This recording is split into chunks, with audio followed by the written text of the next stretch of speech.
Good morning and welcome to the Core Connection. I'm Mira Rubin here with you on Enlightened World Network. And today's topic is frequency.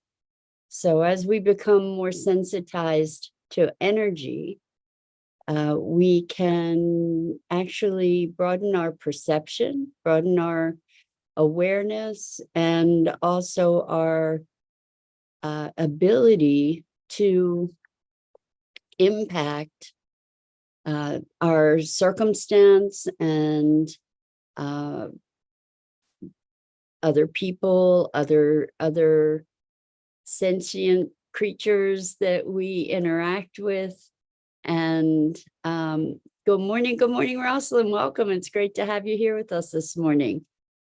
So I think it'll be fun to be looking at our own energy frequency, how we can curate it and how we can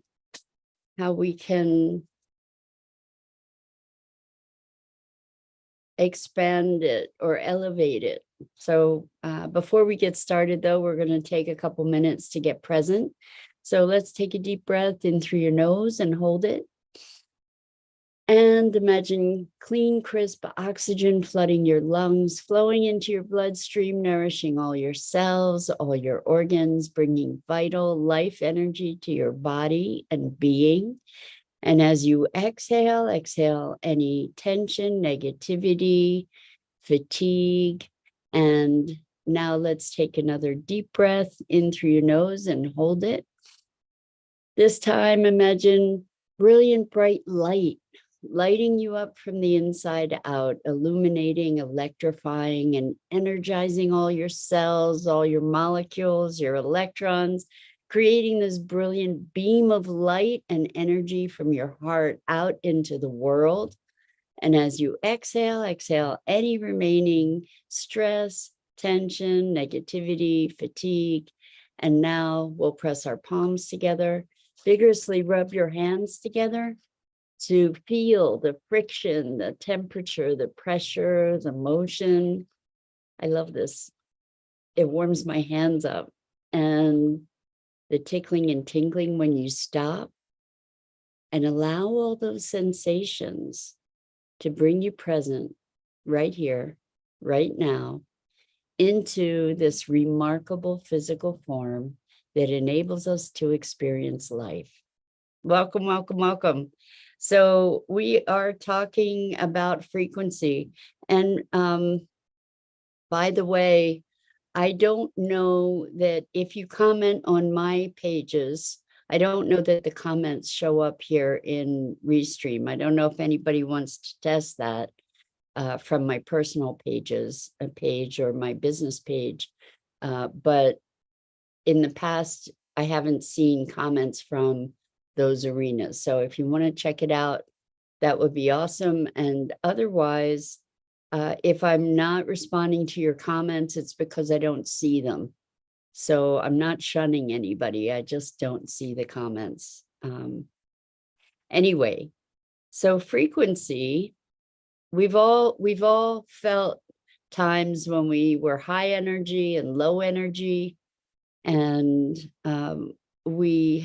I would venture to say most of us have experienced being in a room and somebody walking in the room, and even though we didn't see or hear them, we can feel them. What we're talking about is energy. And I think that so many of us are growing in sensitivity and awareness of these energies that it warrants a conversation about how to curate them, how to manage our own energies and elevate them. So I was talking with a friend who was recounting a story about casting a spell, like literally casting a spell, like from a book with all kinds of tools, accoutrements, whatever. And so we were talking about light and dark magic.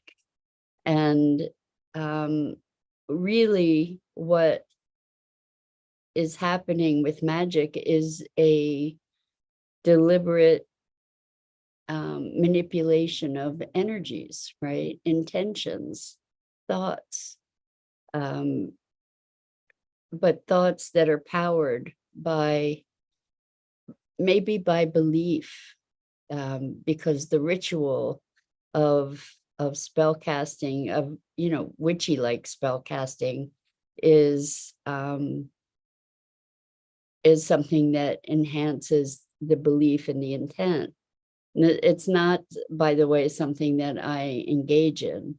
However, I want to talk about the levels of energy and how uh, we can use them to increase our vitality, to increase our the positivity in our lives. So if we think about the energy of fear, it's let's just imagine it's sort of a low frequency energy, right? Anger, a low frequency energy.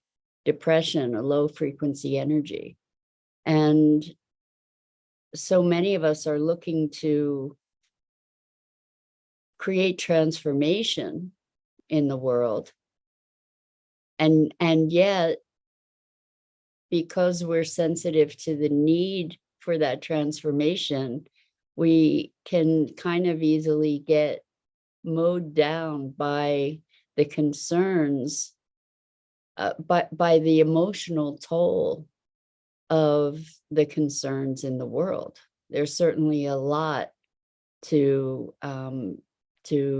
be angry about, or depressed about, or hopeless about. And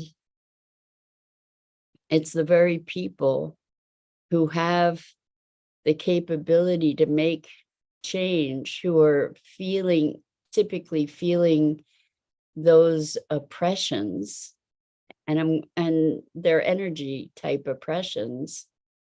I mean, if you think about it, just on a scale of having energy, not having energy, in terms of fatigue or being energized, I know that the energy conversation can sound pretty woo, but there's a reality to it that our culture has been conditioned to deny.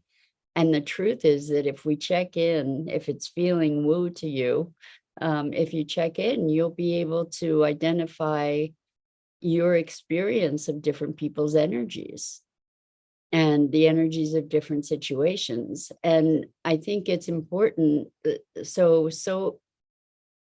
I think it's important to recognize that getting sucked into fear and anger and hostility and conflict is something that is a way that the system kind of dampens the light that would disrupt the system. So it's kind of an interesting thing. And I'm not saying to be doing the spiritual bypassing thing. I'm not talking about being in denial. I think we get to look squarely at what's going on and look at it with curiosity, to try to gain a deeper perspective on the bigger system at work, to be able to start to identify acupuncture points, so to speak, that will activate transformation. And we often get stuck in a problem-solving mentality. We often try to we see a problem and we go to solve the problem. And the thing is that the problem we're trying to solve is a symptom most often.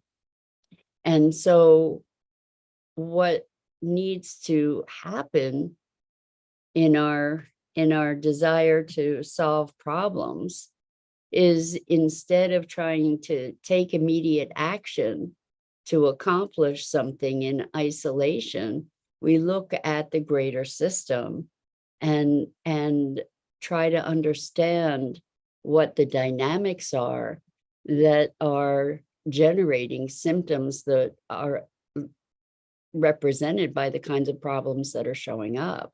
Otherwise, if we're solving problems, we're playing whack-a-mole, really. So I'm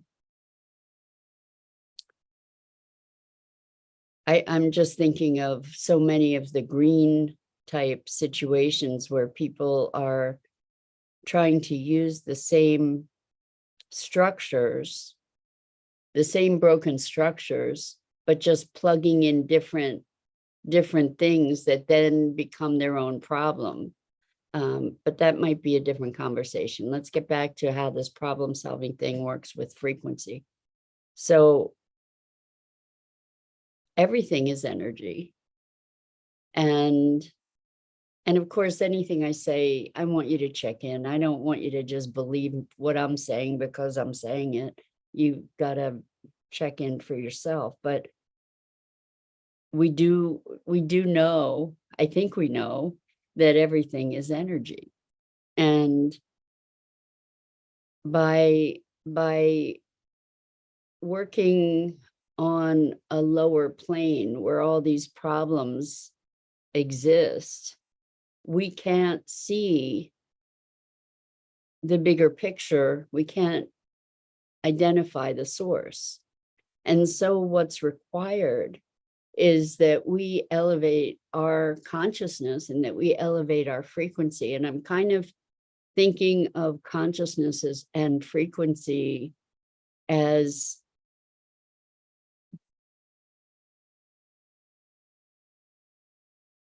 well, they're so deeply interrelated that I don't know if they're separable.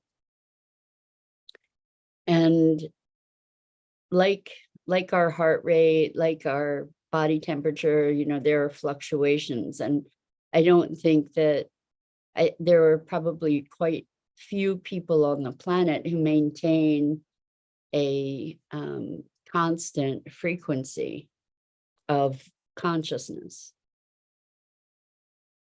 But what we're being called to do, particularly those of us who might identify as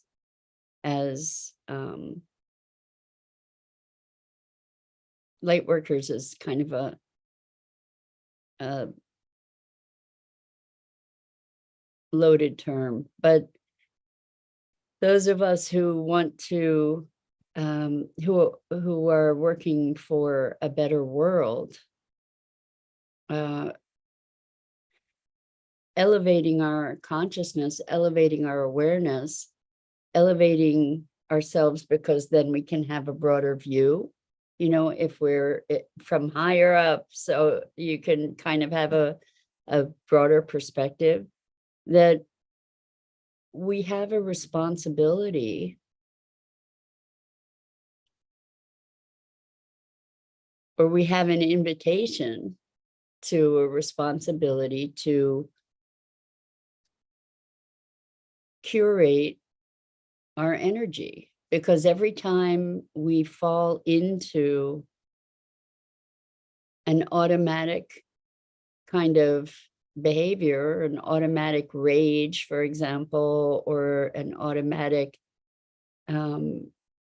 response of depression or self-loathing, and I'm saying these things are automatic. We've talked about how they're kind of spells that are cast, and I talk about spells just because people can relate, and besides, Halloween's coming up, right?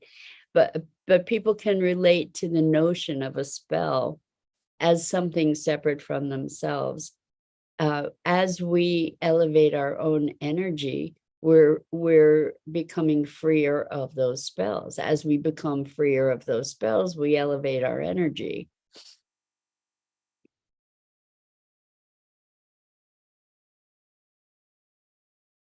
And when we allow ourselves to get into a downward spiral, like a cycle of anger and upset, what we're doing is we're lowering our energy, we're dimming our light, we're shackling ourselves, we're hobbling ourselves in a way that disables us from being able to spread more of the energy that we're looking to spread. And so what do we do in those moments that isn't spiritual bypassing? What can we do to dissolve that energy block, or that thing that is shifting our frequency? What can we do? And the best thing that I've discovered in those moments, like when we recognize, oh my gosh, I'm on a tear here, is to go observer. Either go observer or get curious. And what I mean by that is to notice without judgment, because that judgment is going to like continue the spiral downward. But to notice what's going on and be curious, like, what's up with that? Where did it come from? The frequency of curiosity is way higher. You can feel it just thinking about it, way higher than rage or than depression. So when we think about, well, what's going on here, we can ask questions like, what would I have to be thinking to be feeling that way? Where are those thoughts coming from? Rather than getting caught in the story, that we can ramp up. We can accelerate the story, which, if you can visualize it, is almost like creating a whirlwind of energy, that a vortex that just pulls us down into away from the higher emanation of energy that we might have had previous to whatever triggered that behavior or that cascade of thought. It's so interesting when we experience a trauma, an upset, something that is triggering, we often don't recognize the actual trigger. And so what can happen is that we're stalwart and we're strong, and then something happens that is minor and we go off on a tirade. And that's because we've been a fuse that was just waiting to be lit, because we didn't recognize or deal with the original upset. And so it got channeled into other directions, and then it overtakes us. So I was able to,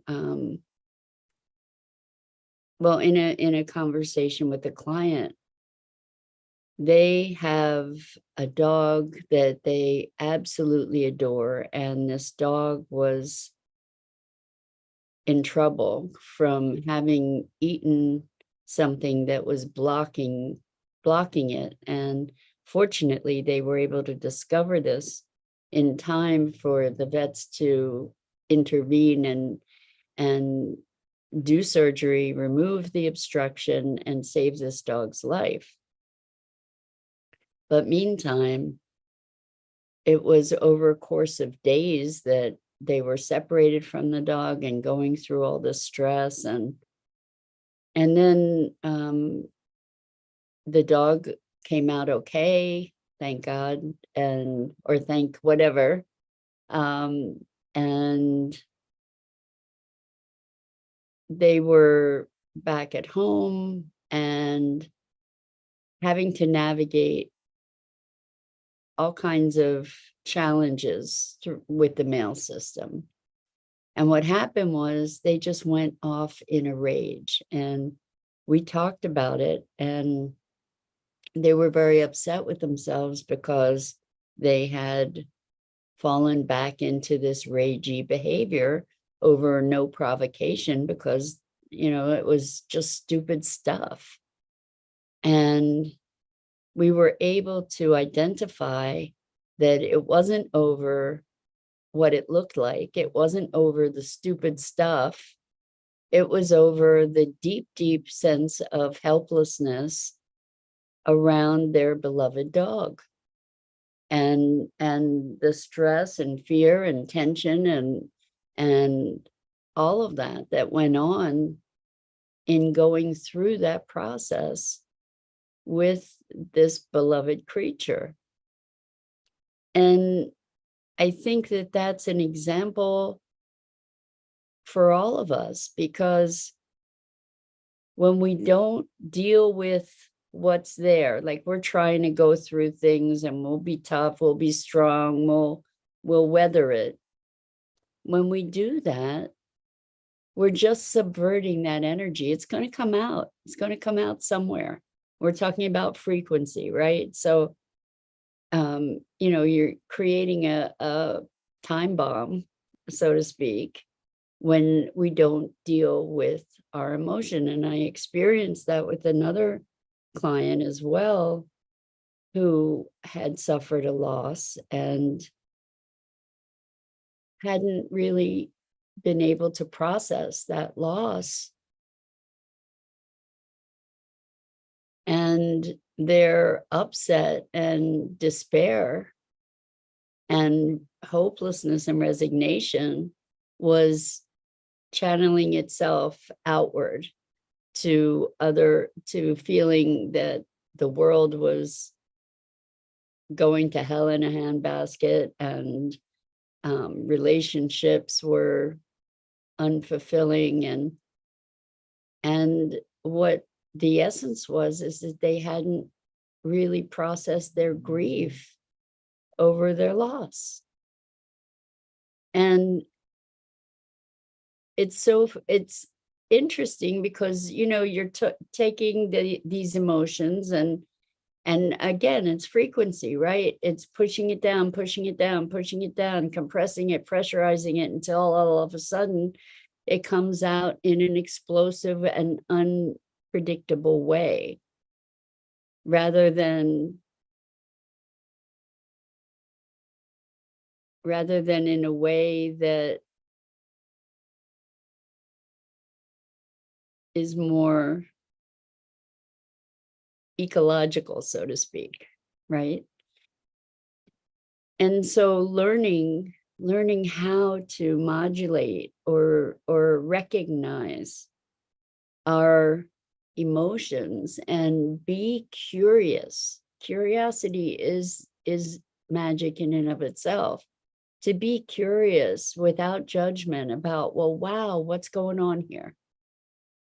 What would a person have to feel or think to be able to be acting in that way? It gives us a little distance. It's an instant elevation of energy and of frequency. And so the more we are able to relieve ourselves, dissolve the triggers in our lives, the more freedom we have, the more authenticity of expression we have, the higher our frequency can be. So another thing is that the more attuned to energy we are, the more attuned we become. It's like something that you practice, you get better at it, hopefully. But that holds true with energy as well, and with frequency. So releasing, dissolving our triggers is kind of an instant. It's like all those triggers are kind of oppressions that are holding us down.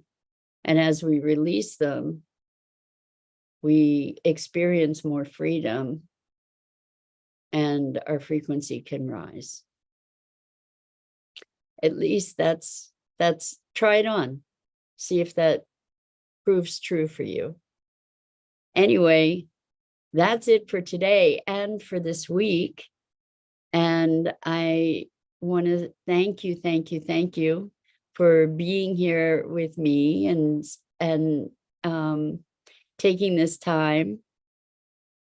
So you guys, at the very last minute when I have to sign off, you put in all these wonderful comments. So I'm gonna take a minute to read it. Rosalind says, pranic healing principles. Energy is based on how fast the chakras are spinning. They can be depleted, overactive, or congested. Grief is often in the solar plexus, mid-belly. Sensitize the hands to feel what's there. Sweeping the area with movement of the hands. Visualize gray clouds being cleansed from the area. Enables the chakras to spin more freely. Rosalind, that's beautiful. Thank you. Thank you. Dido says, and hi, Dido, great to have you here. I love the ecological idea of letting our emotions and energies move. Regenerative energies. That's exactly what it is. I love that. I'm glad. I really appreciate your comments. And I'm going to request that you make them earlier so that we can riff with them more effectively. I love you so much and so appreciate all your insights. And I wish you all a wonderful weekend. Until next time.